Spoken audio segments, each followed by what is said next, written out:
بسم اللہ الرحمن الرحیم۔ السلام علیکم ورحمۃ اللہ وبرکاتہ۔ ایک ملک کا حکمران بنانے کا طریقہ بہت انوکھا تھا۔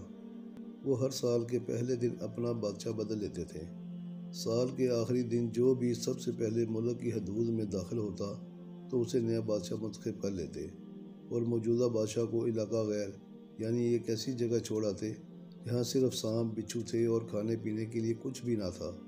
اگر وہ سانپ بچھوؤں سے کسی نہ کسی طرح اپنے آپ کو بچا لیتا تو بھوک پیاس سے مر جاتا۔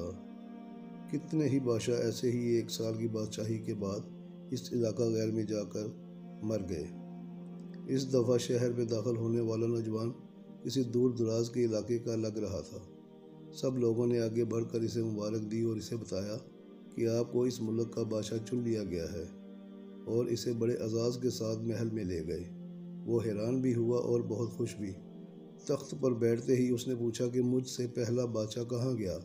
تو درباریوں نے اسے اس ملک کا قانون بتایا کہ ہر بادشاہ کو سال بعد جنگل میں چھوڑ دیا جاتا ہے اور نیا بادشاہ چن لیا جاتا ہے۔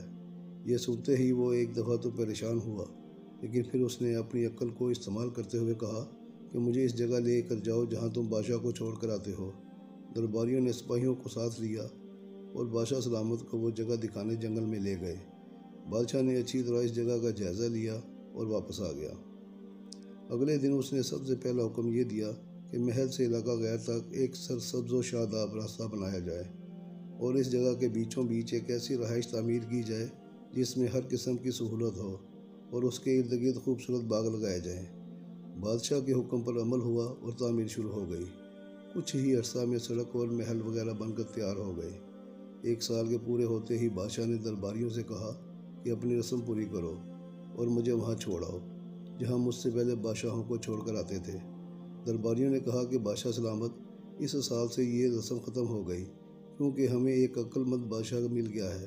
وہاں تو ہم ان بیوقوف بادشاہوں کو چھوڑ کر آتے تھے جو ایک سال کی بادشاہی کے مزے میں باقی کی زندگی کو بھول جاتے اور اپنے لیے کوئی انتظام نہ کرتے، لیکن آپ نے عقل مندی کا مظاہرہ کیا کہ آنے والے وقت کا خیال رکھا اور عمدہ بندوبست فرما لیا۔ ہمیں ایسے ہی عقل مند بادشاہ کی ضرورت تھی۔ اب آپ آرام سے ساری زندگی ہم پر حکومت کریں۔ اس انوکھے ملک کا نام دنیا ہے اور نیا بادشاہ میں اور آپ ہیں اور علاقہ غیر ہماری قبر ہے۔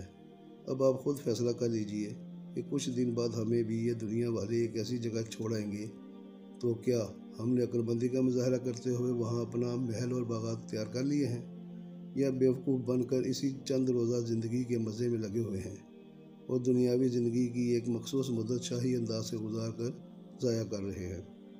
ذرا سوچئے کہ آج ہمارے پاس ابھی بھی کرنے کے لیے بہت کچھ ہے، لیکن ایک وقت ایسا آئے گا کہ پھر پچھتانے کی مہلت بھی نہیں ملے گی۔ اللہ ہم سب کو اپنی آخرت کی تیاری اور فکر کرنے کی ہمت اور توفیق عطا فرمائے۔ آمین۔